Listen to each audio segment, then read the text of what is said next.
Okay, so I'm gonna try this new type of video. Get ready with me.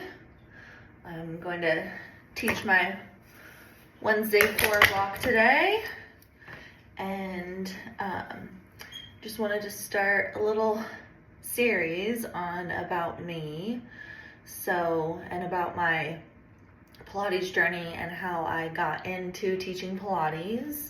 So in 2025, this is going to be my 10th year in teaching Pilates. I did my certification back in 2015, so it's kind of exciting that this is marks my 10th year. It doesn't feel like that really, but it's just flown by, which is so crazy.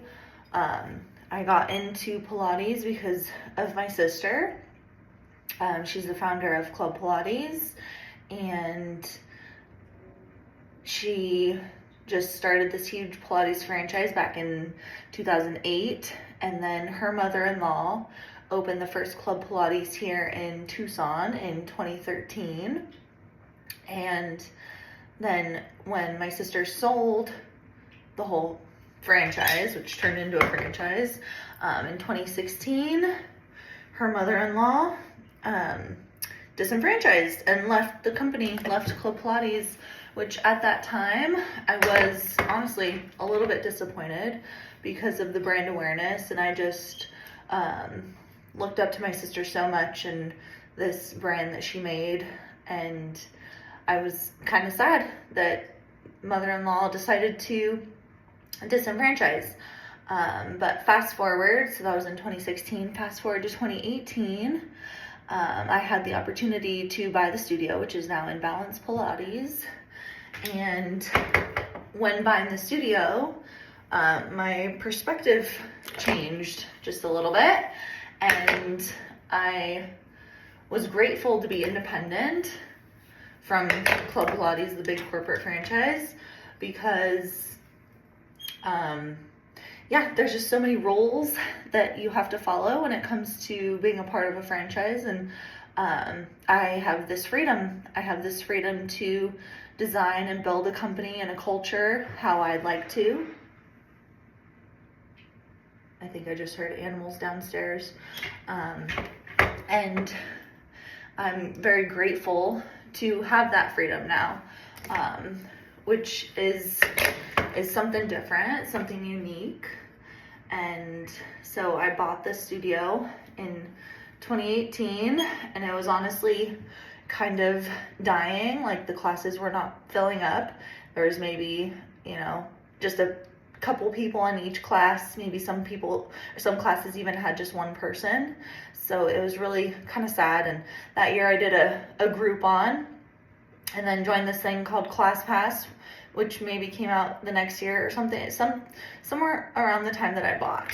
And I was just trying to get people into the studio, into the space, filling classes, because at that time I had 8 reformers. When I bought the studio also, a lot of the teachers left because, it's just new ownership, new management. I tried not to rock the boat too much at the start,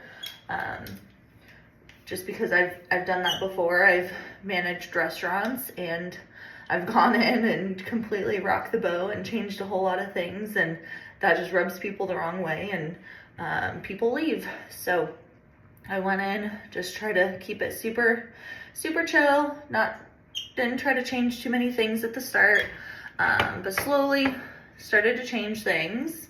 And I was pretty desperate for teachers and desperate for help, and being a brand new entrepreneur and a brand new business owner, I didn't really know what I was doing. So there was a huge learning curve, a lot of failures, just a lot of lessons to be learned, and slowly started to evolve the business. So I bought in 2018, and then just a couple of years later, 2020, shit hit the fan with COVID.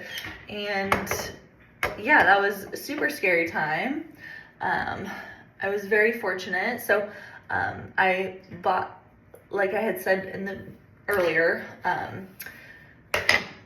my sister's mother-in-law opened the studio, who I bought it from, but I didn't mention that me and my sister married brothers. So I actually married my sister's husband's brother in 2016.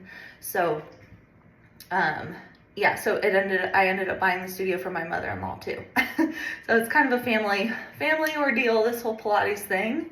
And yeah, so Matt and I, my husband, bought the studio from his mom and slowly started to make little changes. And at that time, in 2018, when I bought the studio, I was also pregnant with my second child. So my first child was, when we had bought the studio, she wasn't even 1 year old yet, because we bought in the spring of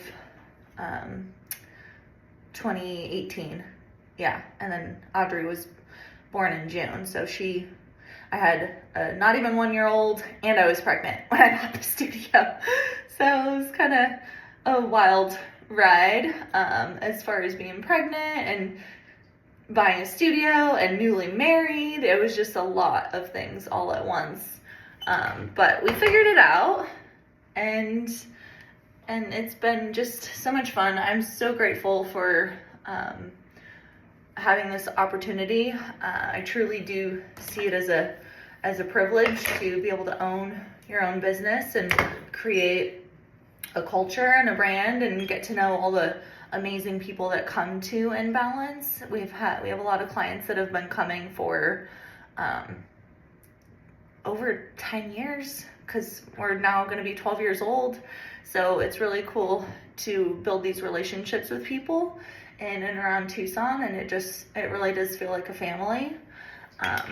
So yeah, that's kind of my beginning stories of it all. I feel like the whole business kind of fell in my lap, because in 2016 and before that, I was serving and bartending, and I didn't really know what I wanted to do.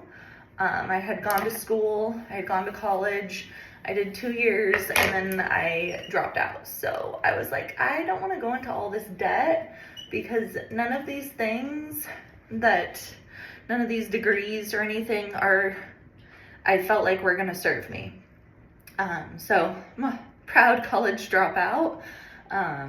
And yeah, I feel like anything and everything you would want to learn about business, you can do through books and reading and podcasts. And yeah, that's pretty much how I've done it. So learn as I go, make a lot of mistakes, and figure it out, build relationships, have fun on the way. It's been a journey of a lifetime, honestly. So I'm excited to see what 2025 has to bring. I have big goals and aspirations, and when I took over back in 2018, I told myself I didn't want to play small. And it's always been a goal to lead in the Tucson market, in the Pilates industry. And I think we definitely do that. So it's a lot of fun.